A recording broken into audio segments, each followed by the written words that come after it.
Hello, welcome back to my channel. I am Smoking Fade, and today we are going to review chapter 174 of Jujutsu Kaisen. Last week, it ended the fight of Reggie and Megumi, and we cut to Yuta and his time and the other calling games colony. So, we found out last chapter Yuta killed a curse user named Rug.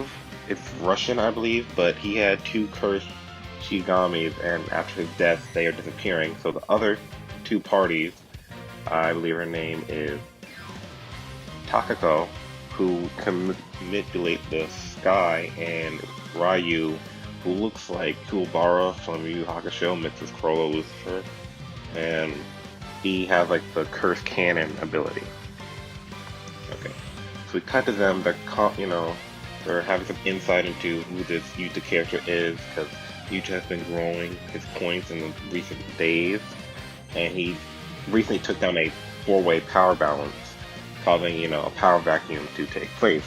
So, because of this, they're all kind of like waiting to make the next move.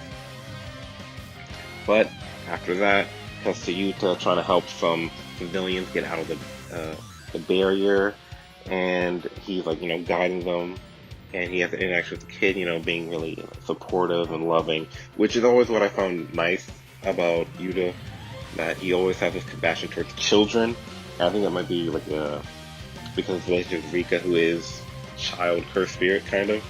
So, but before they have a look at down moment, there's a little flood of roaches.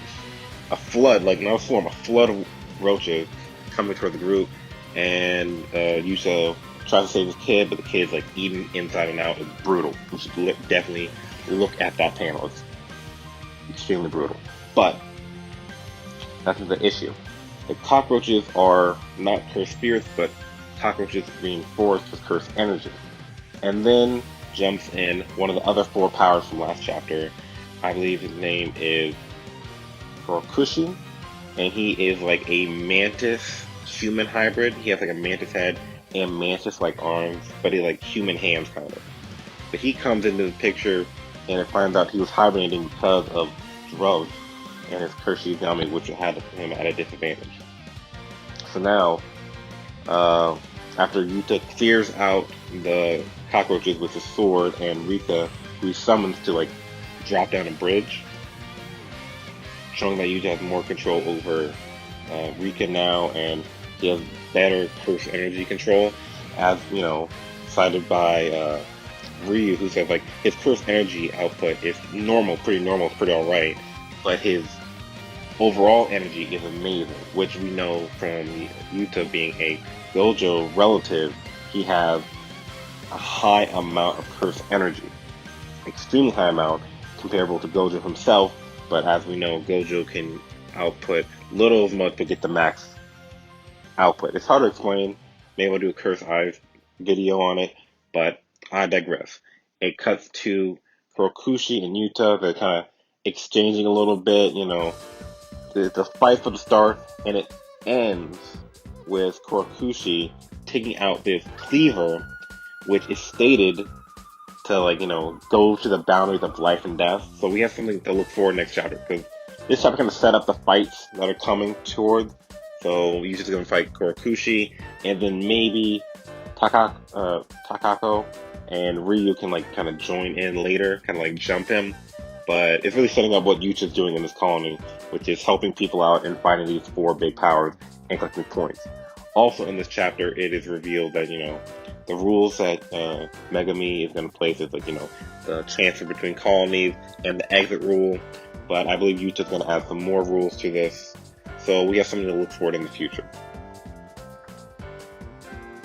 Alright, now it's time to get into the theory chapter and what I kind of wanted to predict for future chapters of each manga I read. In this case, JJK. So let's go into a couple points I want to talk about. One of the points is the addition of 4 rules. We already know 2 rules that we have, or 2 rules that we're trying to get, is the establishing a means of linkage and colony exit. There's also the rule that I believe Yuji God, I forget the judge character's name or the lawyer character's name, but it'll come back to me later. But so they established a rule of transferring points, which now makes a lot of it, gathering points easier without the case of like killing all these people. They could just target one big person and force them to transfer points. However, there's two more rules that we are not aware that Yuta and I believe Yuta himself just wants to add, handle the situation of Gojo and the events post Shibuya. So, but there's also a case where Yuta himself wants to take the burden that Gojo has of killing his friend, because as we know in the prequel series that Gojo couldn't really bring himself to kill Geto, and that's the reason why Kenjaku took over Geto.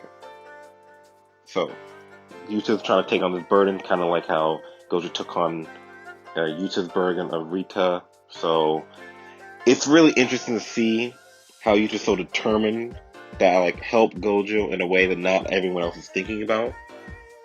So I'm predicting that we'll have a Geto versus Yuta part 2, hopefully, because I feel like Gage is not gonna like cuck us, say like, oh no, Yuta's dead, we're gonna kill him off in this Clone Games arc. I doubt that.